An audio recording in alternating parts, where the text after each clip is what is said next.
بسم الله الرحمن الرحيم.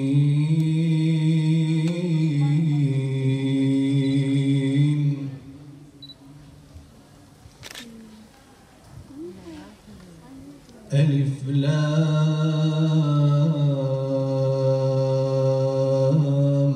را. تلك آيات الكتاب المبين.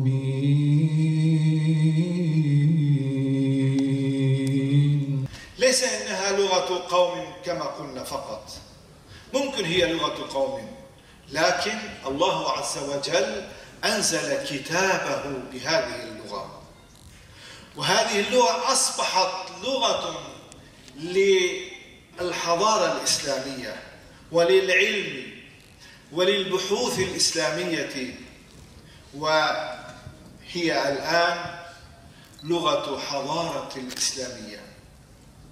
جميع الكتب كتبت بهذه اللغة، ليس العرب فقط.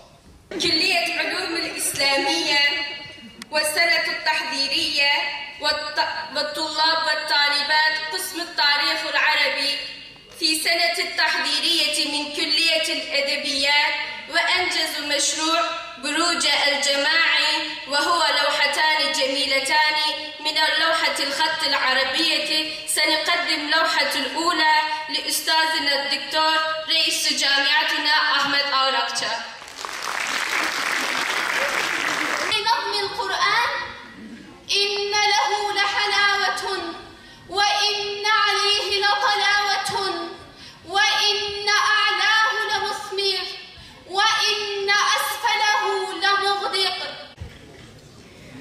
على حرف نذوب صبابة، والنور كل النور في تأويلها.